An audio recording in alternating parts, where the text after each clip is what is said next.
Hello friends, कैसे हैं आप लोग। Welcome to new episode in this nuclear physics series. हम लोग न्यूक्लियर फिजिक्स के कुछ बेसिक कॉन्सेप्ट्स पढ़ रहे हैं जो कि जेई के लिए बहुत इम्पोर्टेंट्स हैं। ठीक है, इसके पहले एपिसोड में हमने एक छोटी सी गलती की थी। वो गलती मुझे नज़र आ गई थी, लेकिन तब तक मेरा एपिसोड ख़त्म हो गया था। गलती ये थी कि गलती सिली मिस्टेक्स कह सकते हो, सिली मिस्टेक थी, लेकिन आपसे नहीं होनी चाहिए। मैं पढ़ा रहा हूँ तो कभी कभी लिखने में गलती हो जाती है, लेकिन एग्ज़ाम में आपसे गलती नहीं होनी चाहिए। देखो, हमने यहाँ पर हमने फोर्स का फार्मूला लिखा था, R² लिख गया हमसे। तो मैंने देखा ये तो फोर्स हो गया, लेकिन ये थी पोटेंशियल एनर्जी पिछले एपिसोड में, तो यहाँ केवल R आना चाहिए, है ना।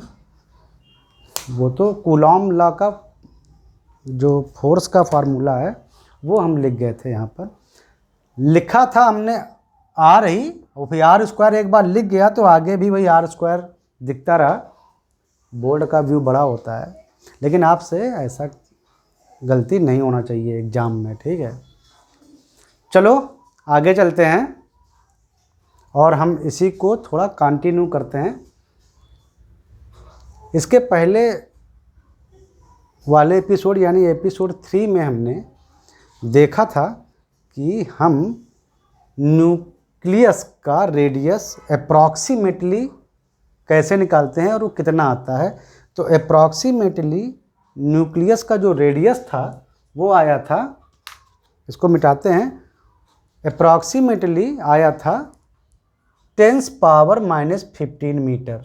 यानी जो वेरियस एटम्स, जितने भी एटम्स हैं, उनकी जो न्यूक्लियस की जो रेडियस है वो 10⁻⁻15 मीटर की रेंज में चलती है। ठीक है, तो हम थोड़ा आगे चर्चा करते हैं, आगे आते हैं।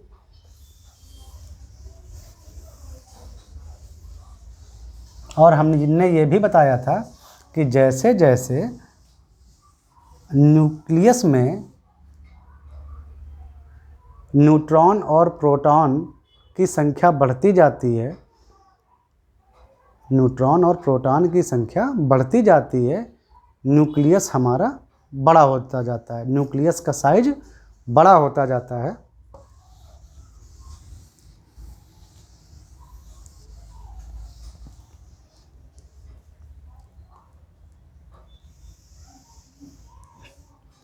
देखो आगे हम आते हैं।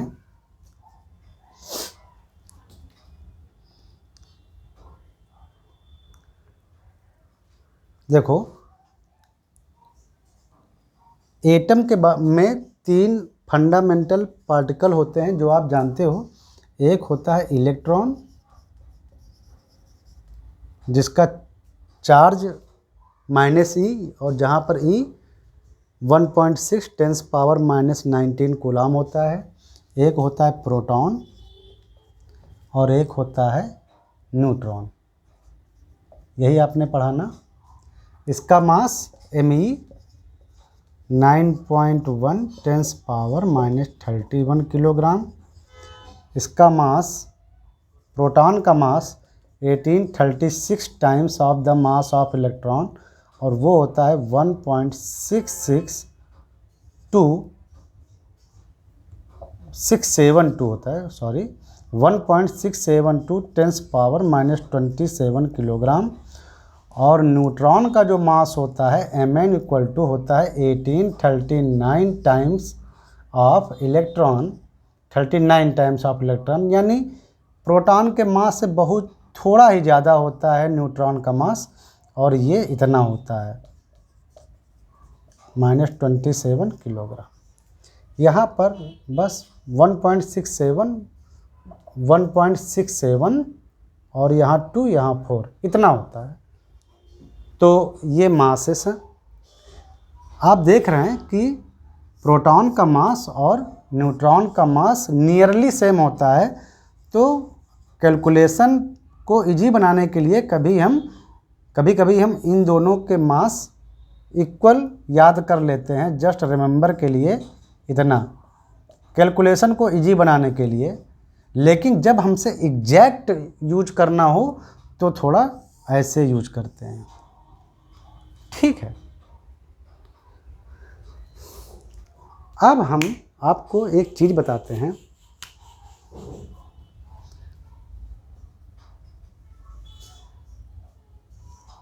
कोई एटम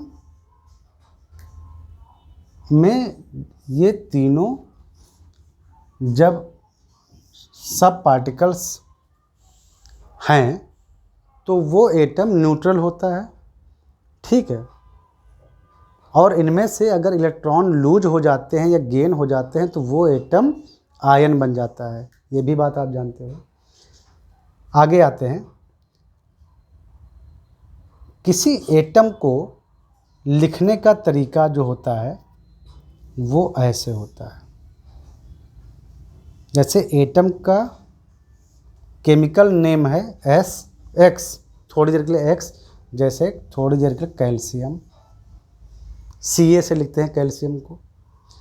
यहाँ पर एक नंबर होता है Z और यहाँ पर एक नंबर होता है A।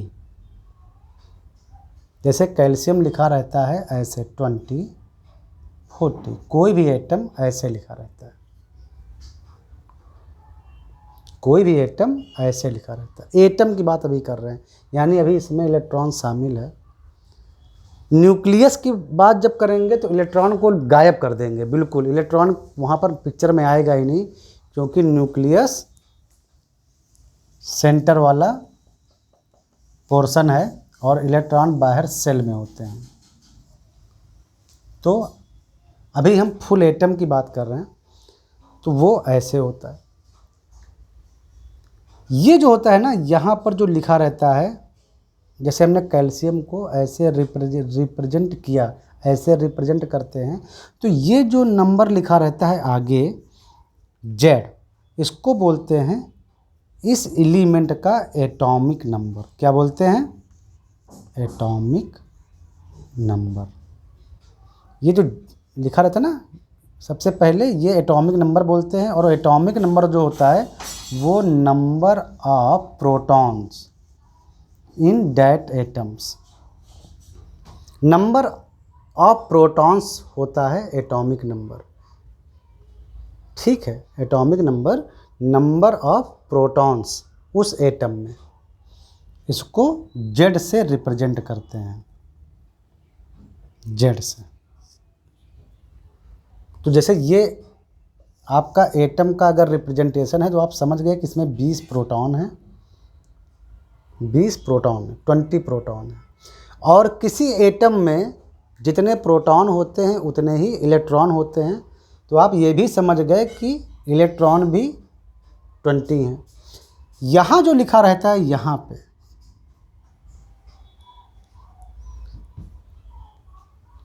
जो वहाँ पर जो लिखा रहता है, इसको बोलते हैं एटम का मास नंबर।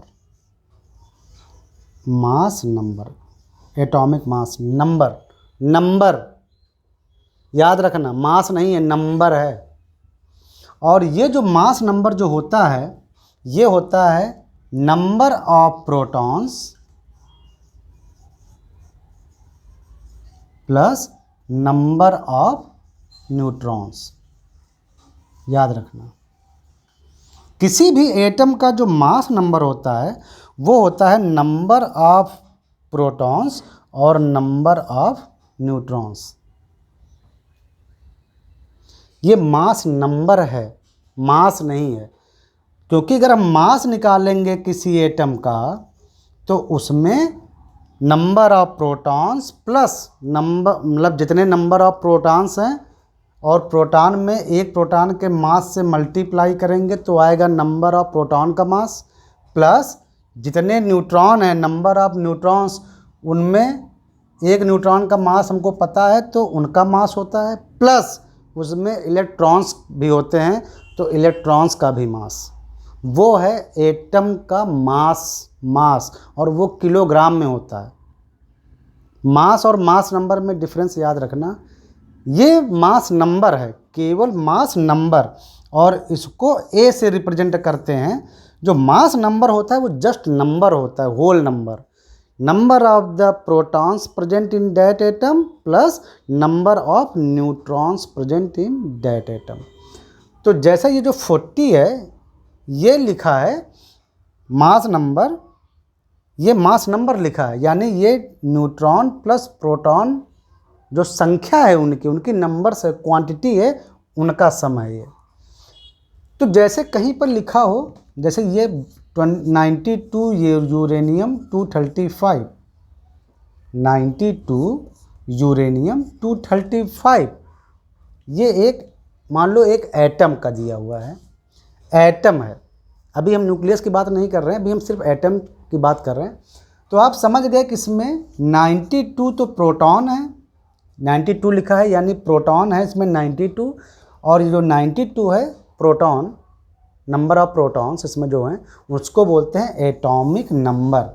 तो 92 प्रोटॉन है, तो यहाँ पर जेड जो आएगा वो 92 आएगा, जो एटॉमिक नंबर है। एटॉमिक नंबर को जेड से रिप्रेजेंट करते हैं। यहाँ जो लिखा है वो एटॉमिक मास नंबर है, mass number, atomic mass number, इसको ए से लिखते हैं। और यह है आपका नंबर ऑफ न्यूट्रॉन्स कितने हैं और प्लस नंबर ऑफ प्रोटॉन्स कितने हैं। तो नंबर ऑफ न्यूट्रॉन्स और प्लस नंबर ऑफ प्रोटॉन, उसका सम है ये मास नंबर।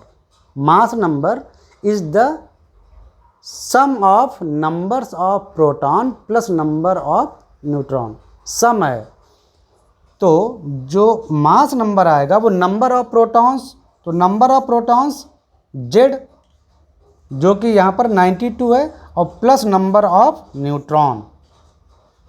तो इसमें अगर आपसे कहा जाए नंबर ऑफ न्यूट्रॉन्स कितने हैं, तो टोटल मास नंबर में 235 में नंबर ऑफ प्रोटॉन घटा दीजिए, तो ये आ जाएगा आपका number of neutron equal to 3 और 143। तो 143 आएगा ना,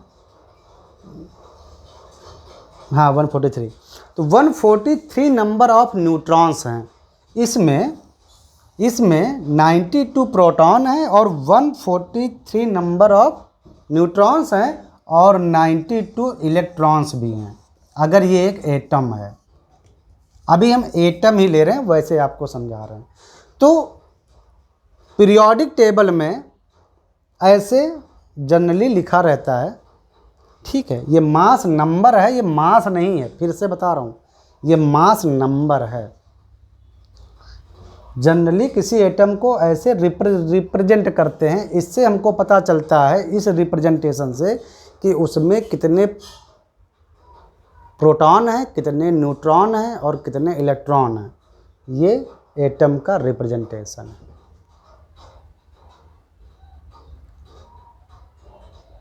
अब हम बात करेंगे केवल और केवल न्यूक्लियस की, यानी हम इलेक्ट्रॉन को पिक्चर से हटाते हैं।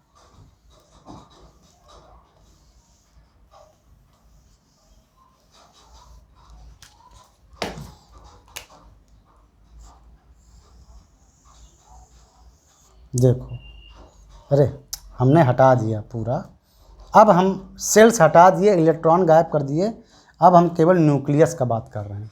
वही जो अभी एटम बना था उससे हमने इलेक्ट्रॉन का सारा कॉन्सेप्ट हटा दिया, सिर्फ न्यूक्लियस का बात कर रहे हैं। न्यूक्लियस में केवल प्रोटॉन और न्यूट्रॉन होते हैं, हम इलेक्ट्रॉन्स को ख़त्म करते हैं।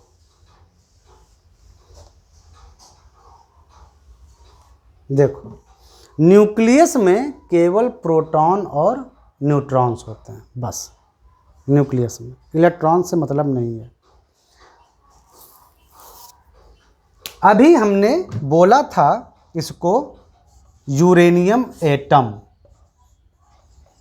ये अभी हम जो डिस्कस कर रहे थे कि 92 प्रोटॉन है और 143 न्यूट्रॉन है और इसमें 92 इलेक्ट्रॉन भी थे। अभी वो जब एटम की बात चल रही थी, अब हम न्यूक्लियस पे आ गए, यानी केवल यूरेनियम का न्यूक्लियस। तो जो न्यूक्लियस होता है उसको न्यूक्लाइड भी बोलते हैं, न्यूक्लाइड और न्यूक्ली भी बोलते हैं।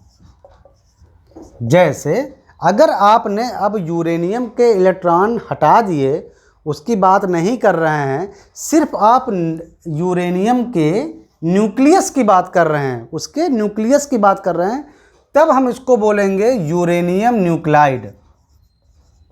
अगर कहीं लिखा है यूरेनियम न्यूक्लाइड या किसी भी element, iron nuclide, ferrous nuclide कह लो, सल्फर न्यूक्लाइड, ऑक्सीजन न्यूक्लाइड, जैसे ही कहीं पर वर्ड न्यूक्लाइड लिखा हो या न्यूक्ली लिखा हो, तब आप समझ जाएंगे कि ये सिर्फ उस एलिमेंट के न्यूक्लियस की बात हो रही है। यहाँ पर न्यूक्लियस की बात हो रही है, यहाँ पे एटम की बात नहीं हो रही है। जैसे कैल्शियम, अभी तो ये हम मान लो ऐसे यहाँ पर, अभी तो एटम की पहले हम बात कर रहे थे, अगर लिखा हो कहीं पर कैल्शियम न्यूक्लाइड और कैल्शियम न्यूक्ली, तो आप समझ गए कि अब इससे इलेक्ट्रॉनों की चर्चा यहाँ नहीं हो रही।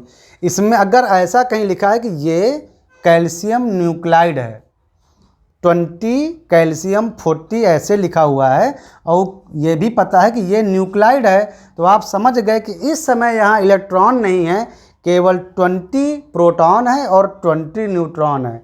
सेम अगर यूरेनियम न्यूक्लाइड है और ऐसे लिखा है, तो आप समझ गए कि इसमें 92 प्रोटॉन है और 143 न्यूट्रॉन है, इलेक्ट्रॉन की बात नहीं है। तो जब हम इलेक्ट्रॉन हटा के एटम की बात करते हैं, यानी उसके सिर्फ न्यूक्लियस की बात करते हैं, तो वहाँ पर ये वर्ड लगाते हैं, क्या, न्यूक्लाइड और समटाइम्स न्यूक्ली। ठीक है। और देखो, प्रोटॉन और ये न्यूट्रॉन दोनों कहाँ पाए जाते हैं? न्यूक्लियस में। सिंस ये दोनों न्यूक्लियस में पाए जाते हैं, तो प्रोटॉन और न्यूट्रॉन को भी एक वर्ड दिया गया है, एक नेम दिया गया है। प्रोटॉन और न्यूट्रॉन को कॉमन रूप से न्यूक्लियांस बोलते हैं। न्यूक्लियांस मतलब ये न्यूक्लियर, मतलब न्यूक्लियस यानी नाभिक में पाए जाते हैं, ये न्यूक्लियस में पाए जाते हैं, इसलिए प्रोटॉन को न्यूक्लियांस बोलते हैं। ये एक न्यूक्लियर पार्टिकल है और न्यूट्रॉन भी एक न्यूक्लियर पार्टिकल है। तो प्रोटॉन और न्यूट्रॉन को न्यूक्लियांस भी बोलते हैं। समझ में आया? तो अगर यहाँ पर देखो यूरेनियम न्यूक्ली, मतलब यूरेनियम का न्यूक्लियस ऐसे लिखा हुआ है, यूरेनियम का न्यूक्लियस ऐसे लिखा हुआ है, तो इसमें टोटल कितने न्यूक्लियांस हैं? अगर आपसे पूछा जाए कि इसमें टोटल कितने न्यूक्लियांस हैं,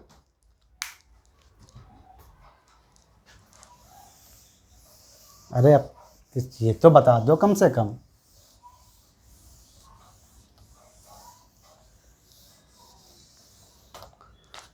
बताओ। 92 यूरेनियम 235 लिखा है, और लिखा है कि ये यूरेनियम न्यूक्लाइड है या यूरेनियम न्यूक्ली है। तो ये बताओ कि इसमें न्यूक्लियन कितने हैं? तो न्यूक्लियन क्या है? न्यूक्लियस में पाए जाने वाले पार्टिकल्स, न्यूक्लियस में पाए जाने वाले पार्टिकल्स। और यहाँ पर हम कॉमन, मतलब जनरल रूप से प्रोटॉन और न्यूट्रॉन को लेते हैं, पार्टिकल्स न्यूक्लियस में। तो न्यूक्लियस में प्रोटॉन और जो न्यूट्रॉन है वो पाए जाते हैं, तो वो है न्यूक्लियंस।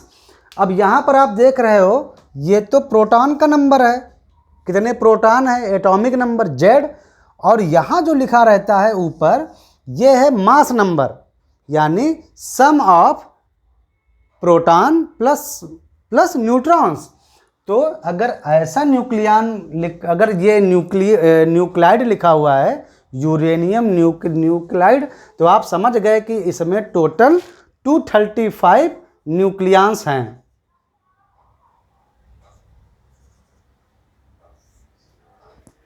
इसमें टोटल 235 न्यूक्लियंस हैं, यानी 235 क्या है? Mass number.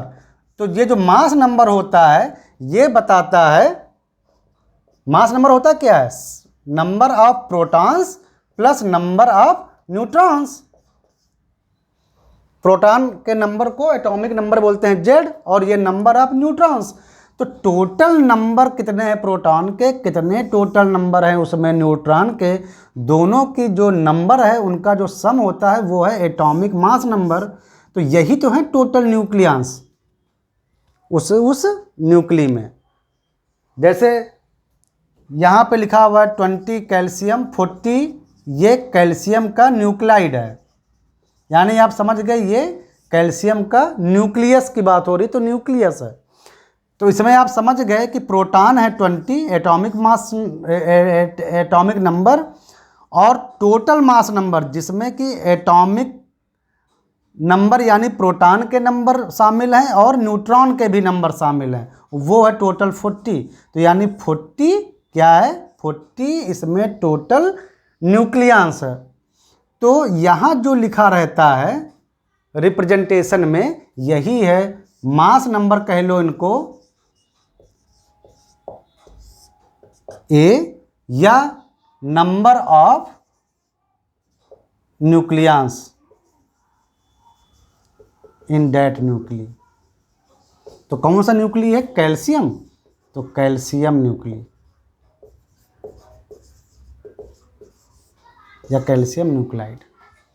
तो यही जो मास नंबर है वही है number of nucleus in calcium nuclide या कैल्शियम न्यूक्लियस। ठीक है, तो मास नंबर और नंबर ऑफ न्यूक्लियस इक्वल हैं अगर हम सिर्फ प्रोटॉन और न्यूट्रॉन ही ले रहे हैं। ठीक है, तो यहाँ से आपको कई चीज़ें सीखने को मिली। यहाँ आपको न्यूक्लाइड न्यूक्ली केवल न्यूक्लियस का जब हम जिक्र करते हैं तो ये वर्ड इस्तेमाल करते हैं, उसके आगे एलिमेंट का नाम लिख देते हैं। दूसरी चीज़ आपको पता चली न्यूक्लियस क्या होते हैं, तो न्यूक्लियस में पाए जाने वाले प्रोटॉन जो पार्टिकल्स होते हैं उनके टोटल नंबर को टोटल न्यूक्लियस बोलते हैं, और उनको सेपरेटली भी न्यूक्लियस बोलते हैं। ठीक है, न्यूक्लियन मीन्स जो पार्टिकल न्यूक्लियस में पाए जाएं।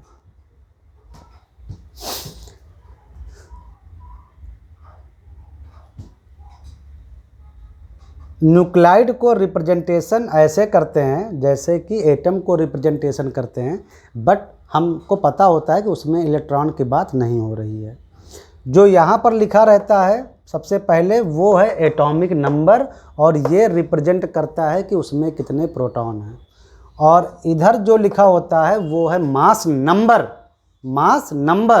और वो रिप्रेजेंट करता है कि उसमें प्रोटॉन, उस न्यूक्लियस में प्रोटॉन और न्यूट्रॉन के नंबर का जोड़ कितना है, यानी उनका सम कितना है, जस्ट नंबर। तो यहाँ से इस नंबर में अगर ये नंबर घटा देते हैं, यानी ए में यह ए मास नंबर, तो मास नंबर में अगर ये नंबर घटा दोगे जेड यानी प्रोटॉन के नंबर, तो हमको न्यूट्रॉन के नंबर पता चल जाते हैं कि उस न्यूक्लियस में कितने न्यूट्रॉन हैं। तो आपको पता चला नंबर ऑफ मास नंबर क्या होता है और एटॉमिक नंबर क्या होता है। ठीक है, atomic number number of protons, और mass number number of protons plus number of neutrons in that nuclei. तो ये तो आपको पता चला। अब हम आते हैं, चलो आपको नए एपिसोड पर लेकर जाते हैं, क्योंकि अभी आपने इसमें कई चीज़ें पढ़ी हैं, तो कम से कम हर चीज़ आपकी क्लियर होनी चाहिए। ठीक है, आपने पढ़ा इसमें न्यूक्लाइड न्यूक्ली क्या होता है, वो वर्ड, न्यूक्लियस का कॉन्सेप्ट क्या है ये भी आप जान गए, एटॉमिक नंबर जान गए, मास नंबर जान गए। ठीक है, अब हम आगे आते हैं। ये डाटा सब आपको सब पता ही है, तो हम आगे आते हैं।